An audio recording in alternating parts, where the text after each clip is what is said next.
Why is this a very team match? You're the best. Look, I obviously had a larger group to look at, and obviously I feel that the path of as you progress through, you look at the players and how they're going. So I think I'm really comfortable and happy with the team I've got. Albeit you've got to make some decisions, but we're really looking forward to what's ahead now. Obviously, the decision with Nico would have been a hard one, was it? Yeah, they're always tough sort of decisions you make. I'll make sure I'm very thorough in the way I make those decisions. But I feel that obviously with the opportunity of a wider group to select from and what I've looked at, I'm really comfortable with Mitch coming in and really confident that over the discussions I've had with Mitch, he didn't, and he's been there and done that. He's had the opportunity to the experience, so he knows what to expect. Was he when Nathan was hurt? Was he your first choice? I'm not going to go and talk about whose choice what, but at the end of the day, we're picking this team now, and we've got to get the job done. In a week's time, in 10 days' time. So, as I said, I look at the team and I've got a good balance. Everyone's in good form, which is really pleasing, and it's something there that I said ages ago about how I'm going to pick on how they're playing, and I feel that I've got a really good squad ready to go. You could have picked Latrell in game one, but now you're picking him in this one. Why did you not pick him in game one? Why is he here now? He's playing great footy, and I think everyone can see that, and we don't need to dig into that. It's more around, and he himself, he's got a smile on his face. I went out and watched him play, and he's got a lot of spirit about what he's doing, and I think that's resonates to his footy. We all know he's a very talented world-class player, and he's showing that, and especially in the last month. I think that's probably the piece that I saw, especially over the last month. He was growing towards what we know Latrell can do. So, getting Latrell back in, I'm sure the boys will feel the confidence around that, but also too, he knows he's just got to play his part for the team. We've got 17 players that we've picked, and he'll play his part along with everyone else. Anything that Latrell actually said to you that convinced you that he was sort of in? We had a really good conversation, and many conversations. But again, I'll keep those to myself. But he's in a really good frame of mind. We all know when any player is in that frame of mind that they're going to come into a camp and they're going to add to what we're doing. And I was really pleased with how the first squad went about what we wanted to create within. Unfortunately, we missed the mark there, but now we've got another opportunity, and the boys are coming in there. It's about doing the job for each other. Imagine any concerns over 2 sin-bins in the last 3 games for Latrell. Like he does have a bit of that red mist. He sails close to the line sometimes. He'll be right. He'll be fine. Yeah. You've called in Connor Watson for his debut. What does he bring to you? Yeah, he's. I had a really good close look at Connor in the first Origin actually. He's reminds me a bit of a Craig Wing. He can play pretty well anywhere on the field. He'll probably jump in the front row if he needed to. He's just got a lot of energy. He can play a lot of different positions. He's sort of like the perfect 14, really. I'd be comfortable to put him anywhere on the field. He's shown that throughout his career, and he's probably had a bit of bad luck over time, just with the way his career's gone. But it was a really good conversation to have with Connor yesterday. And you could feel that when you're sort of talking. Like everyone wants to play Origin, and he's really excited, and I know that he can come in and fill many different roles for us if need be. Looking back to that first game match where you didn't have a typical 14 like you have now, is that something that you sort of looked at that game and go, could have maybe used someone with a little bit more versatility? No, not at all. I mean, the circumstances of the game's changed, from what happened. So I was really comfortable with the squad, and at the end of the day, we've got to get the job done with whatever we have, and that's what this one's about now. Nigel, I mentioned one of the tough calls was Cam McGuinness, but Cameron Murray proving that. Yeah, I mean, we've all seen Cam Murray over a long period of time play for the state many a time, and he's played for the country, and he's a world-class player. That's what it comes down to. And Cam McGuinness is exactly the same, so I had to make a call on that one. But I feel obviously with the experience of Cam Murray and what he's capable of doing, I could have gone either way, but I feel at the moment it's right to bring Cam Murray back into the squad and give him a shot.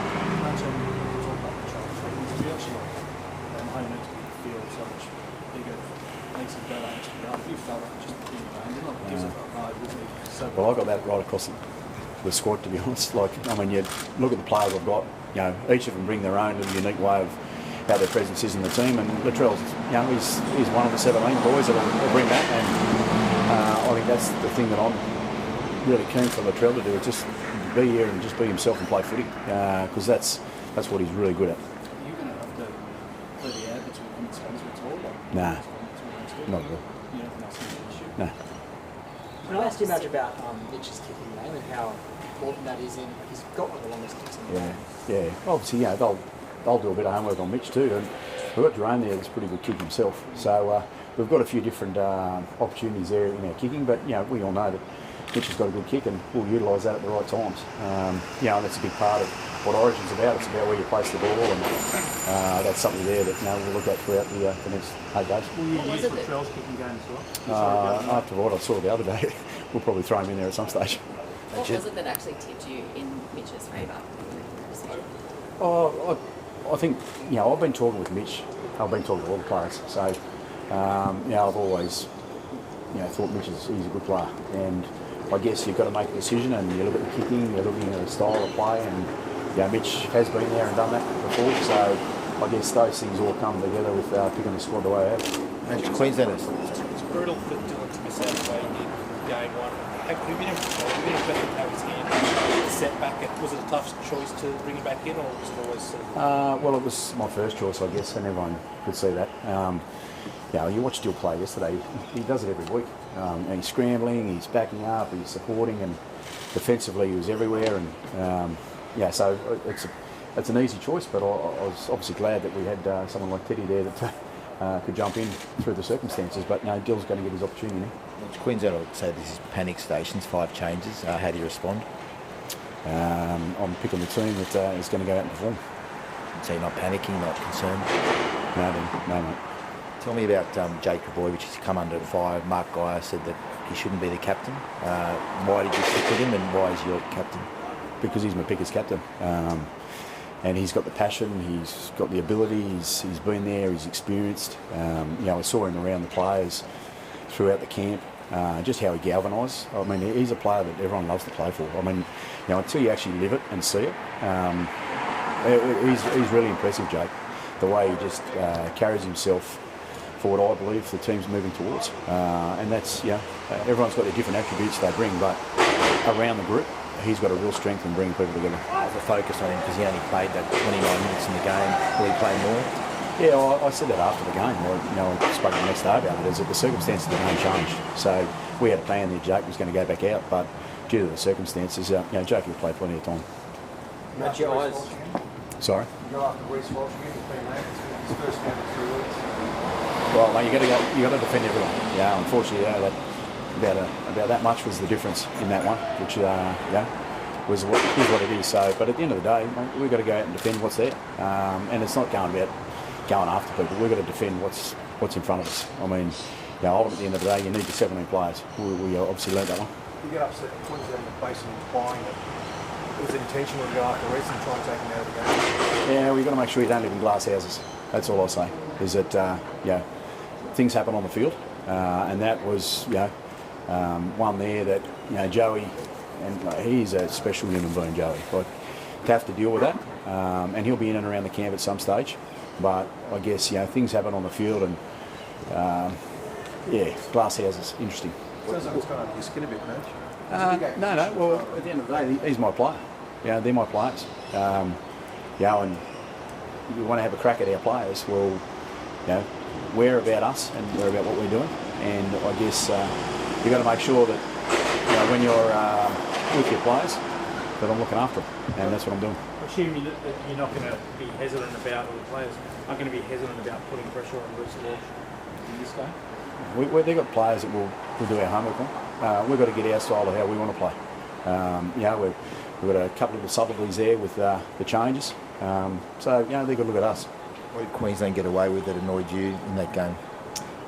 It's between me and the players, Danny. But we'll work on things that we need to. At the end of the day, we're looking forward to this game now. Getting this squad and going away and getting into camp. It's a special group. It's a really special group, this. And unfortunately, we weren't able to get what we wanted. But we'll get back to work and we'll go about this week and go into camp and look forward to spending time together, but also getting our footy right. But the glass houses obviously indicates that something's got under your skin with what they did. Oh, you can work that one out, Danny. You'll work out which way you want to go with that. I'm sure you will. At the end of the day, it's about my team, and I'm determined to make sure that we're a group and we stick together, and that's how we're going to be this week.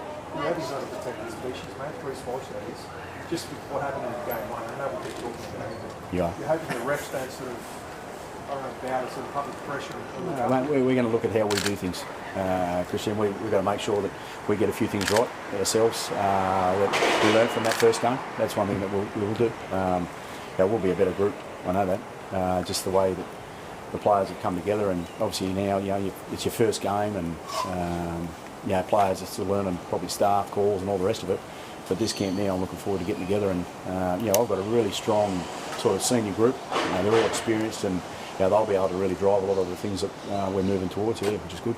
Madge, on that, did you find it somewhat difficult to take a lot away from the first game, given you were playing down a man and out of position for 75-ish minutes of the game? Actually, I got a lot from it, to be honest. I got a heap, and so did the players. And we'll get a lot from that moving forward.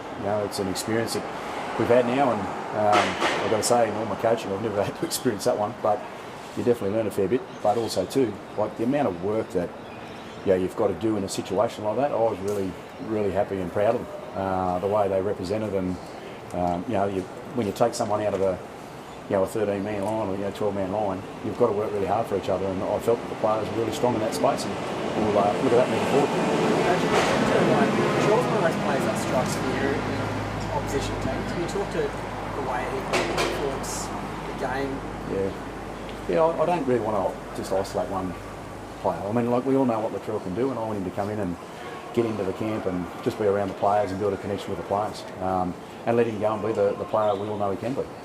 If he does that, then he's doing his job for the team. I think that's a really important part of, we've got strike across the park. You can see that. You talk about Dylan out the back. I can't wait to see the opportunities that he'll create for us. And then you up in the front, like Reece Robson. He played 80 minutes in a game where he was stuck in the middle of the park and he worked really hard for his teammates. So, each individual brings their own character to the team, and that's going to be really important to us. Matt, your eyes lit up a little bit when Brad asked about Latrell's kicking game. Arguably the best of that is Matt Burton, but he's been excluded from the sport completely. Can you explain? Yeah, Berto, I'm very fortunate. I've got some great players to pick from. And Berto, to his credit, every time he was around the camp and in the camp, he's great. So, but I make decisions for the makeup of the team. And I think with Connor there, he comes in and he can provide opportunities right across the whole team if something happens. Actually, did you ever have an issue with Latrell? I mean, there was sort of scuttlebutt around that there's something between you guys. I'm sure you started that one. Did I? I don't think it wasn't me. No, not at all. No, I've known Latrell for a long time. And I guess there's storylines, but I really enjoy his company. He's good. And look, he's in a really good place at the moment. And obviously, as a player, he's one of those ones that wears it on his sleeve and his heart. And, they've been through a little bit, but now they're in a pretty good place where they're at, and that's showing in their team. And for a player to do well, that the team's got to do well, and he's doing well now, and it gives him the opportunities to come in. This year, NRL on 9 is your one-stop shop for all footy. That's right, Freddie. Not about the highlights, action, 7 days a week. Billy and Gus podcast, get that on your drive on the way home. Immortal Behaviour, grab a seat on the couch for that, and of course my favourite, Freddie in the Own. The best footy brains, the biggest games. Don't trust the algorithm, subscribe to NRL on 9 and get all your entertainment there.